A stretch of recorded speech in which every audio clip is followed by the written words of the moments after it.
good job that pays. The tide comes in and watch it all wash away. We're keeping it steady, and that's just how I was raised. Head held up, walking tall, and each breaking wave.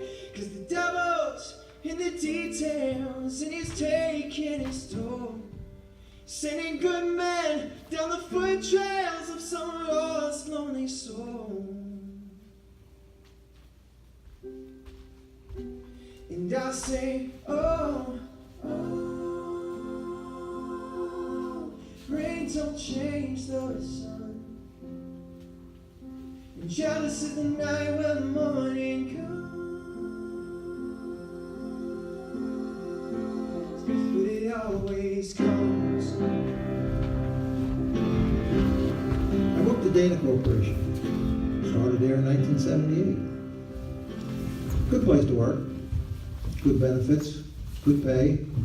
Produced heavy truck sidebars for like the Peterbilts, Max, Volvos. And our other building produced F-150 frames for Ford. We used to make mailboxes during the war, and the 50 caliber gun transits. They even made lids for coffins. We used to do that in Lewis Division in 108. It was always a big thing when we did the lids to the coffins. There's always somebody that wanted to keep one because they said they could use it later. I mean, it was dangerous. It was a butcher shop because there were a lot of people hurt. Of course, then you had the coal crackers. Those guys, if come to Friday and didn't have any money, they'd take off first knuckle there. They get $1,000 for that, so they'd have the money to go drinking on the way home. The guys were a bunch of characters. We did all kinds of stuff. Of course, we had one guy, Boomer.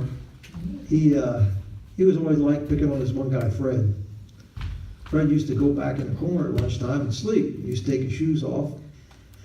Well, one day we decided that we were going to put this pipe so it aimed right down in that corner. And then we collected these pint cans of poster paint, blue. Of course, Fred went back there to sleep as usual, took his shoes off. Then he had a 5-gallon bucket of paint come down to him in the corner. Made the whole corner blue. Of course, it also made Fred blue. Fred knew exactly who did it. He's screaming Boomer at the top of his lungs, running down the aisle chasing Boomer. And all you see is these blue footprints going down the aisle. And you hear Fred yelling and screaming he was going to kill him. And Boomer's laughing so bad he could hardly make it away from him. We used to do all kinds of dumb stuff.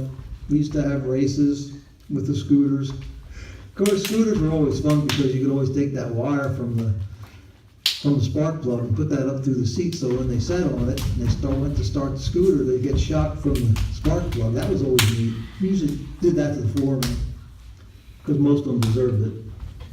But the guys got along pretty well. I mean, we used to go golfing together. A lot of times motorcycles we'd pull in if they needed work for a guy to get home. It was pretty neat. I mean, it was more like a giant family. You had those family members you didn't get along with, but most of the time, everybody, even if you didn't really like them that much, you did help them if they needed help.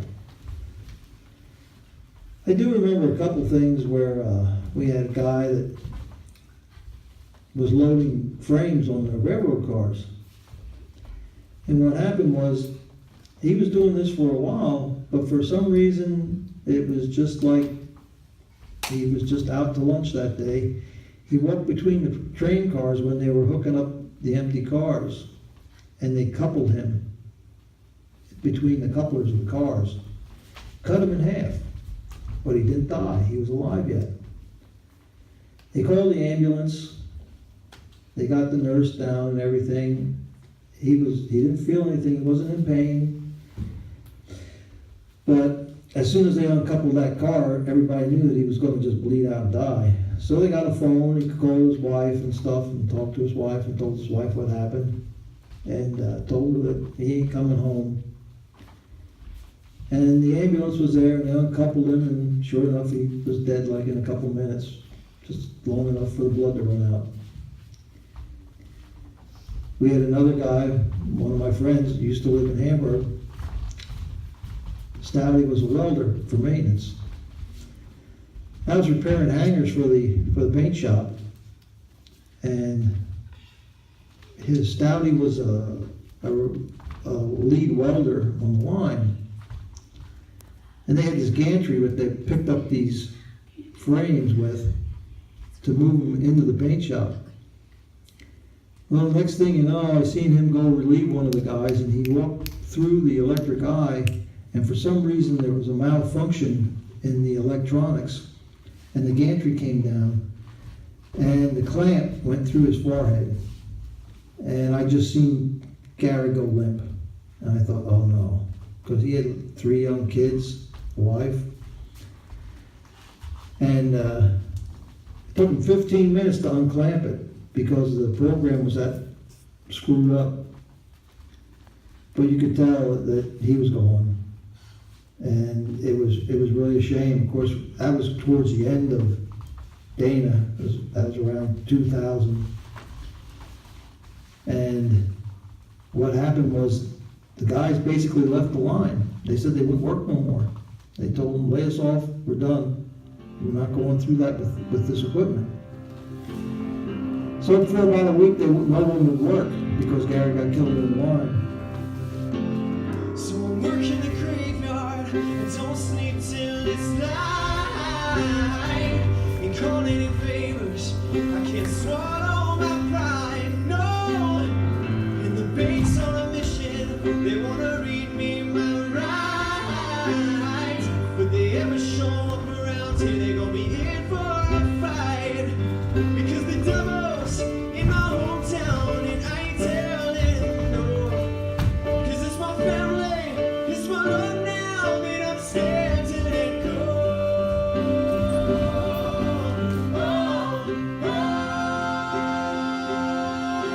Rain don't change the sun.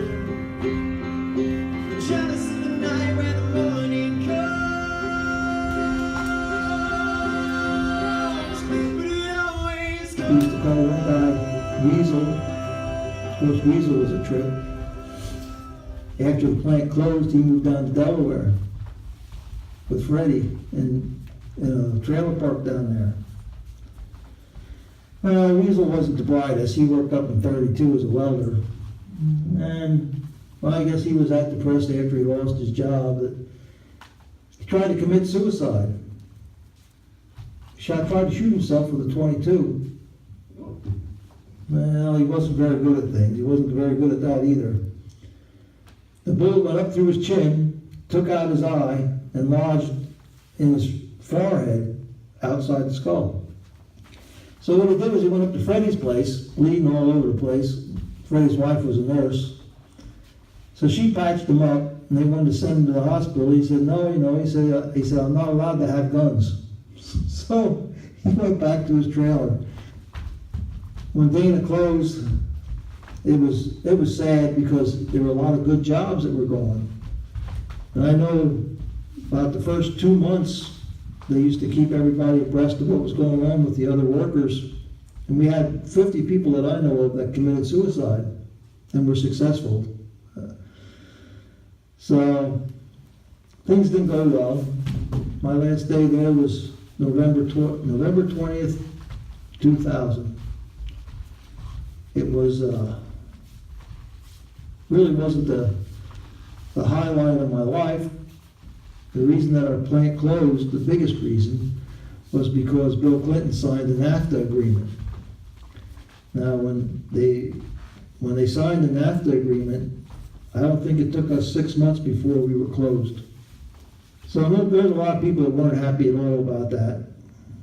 It was happening in a lot of different places. As this happened, you found out that everybody was trying to make ends meet and it just wasn't working. You couldn't make it. And a lot of guys didn't know what they were going to do next. They really didn't have that many places to go anymore because places had started closing down. Lucent's was gone, and Lucent's only lasted like a year after we closed. They even closed Glidden Paints after a while. But there were other companies that were going out. So it wasn't just the idea that Dana closed, you just go find a job elsewhere, but that really just wasn't going to happen. And if you put yourself in their position, you find out how frustrating and how scary it actually gets.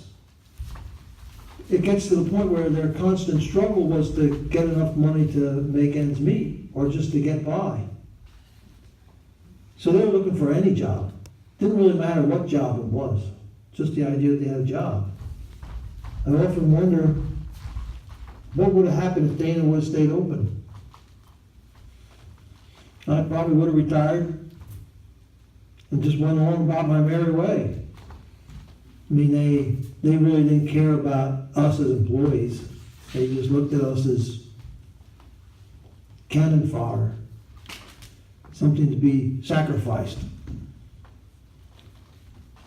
And it's not fair, it's not right, but they just don't care. And that's the only way that anybody can